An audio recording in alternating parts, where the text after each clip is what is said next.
Hello and welcome. I am John Pollock here alongside Jimmy Corderas coming out of the WWE's Money in the Bank show on Sunday night in Boston. We've got a new WWE champion. Some people are very upset. I think it made the most sense, and that is John Cena, a 15th title reign. Ridiculous number, but that's another argument back in the day where we could probably recite all the champions going back years and years. But John Cena wins the championship. Were you in agreement with this decision to go the John Cena route? Yeah, I was in agreement with John Cena. I had two choices for me. It was either John Cena or Randy Orton. I know people are dying for the Cesaros, for the Roman Reigns, for the Bray Wyatts.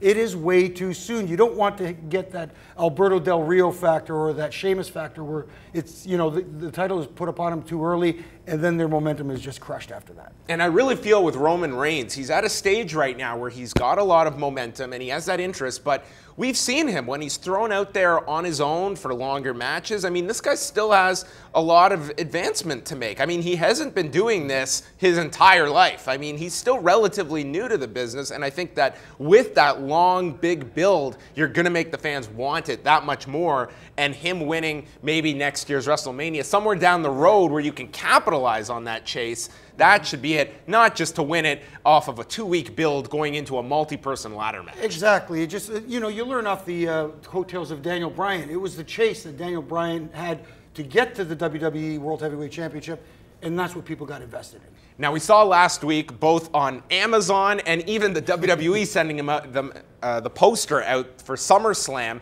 trying to kind of swerve the fans, but it does appear that the direction is John Cena, Brock Lesnar for SummerSlam, presumably fighting for the title. Do you think that that is the way that we should be building towards SummerSlam? And that creates a lot of interesting issues there, I think, playing off of that rematch from 2012. And if you go with Brock Lesnar, a non-full-time performer.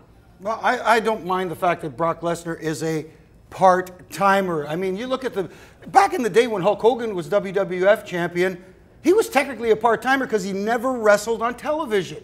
The only time you saw him was at Saturday night's main event, maybe a pay-per-view here. Obviously, he did house shows, but you didn't see those. People didn't see those every week. So I don't have a problem with Brock Lesnar as your champion, you know, on a sporadic basis coming up on our TV, because Paul Heyman could be the guy who's saying, my client, Brock Lesnar, is the WWE World Heavyweight Champion. And he also defeated the streak of The Undertaker.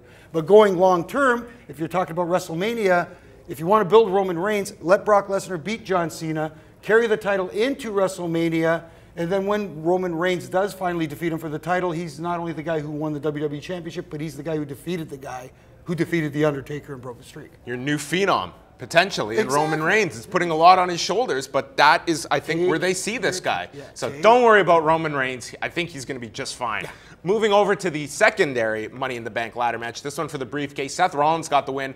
I thought this was the peak in terms of that Boston crowd, just hitting a fever pitch when Dean Ambrose made the huge heroic comeback, teasing that he was going to win, and then the run-in from Kane, Seth Rollins gets the win.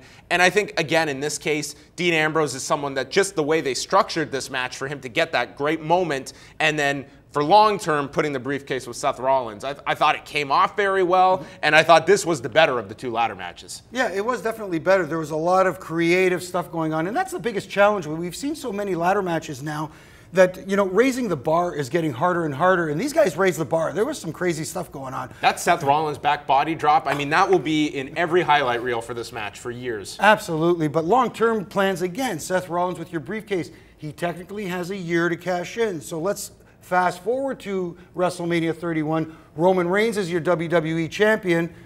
Seth Rollins still has the briefcase. Just before the year is up, does he cash in?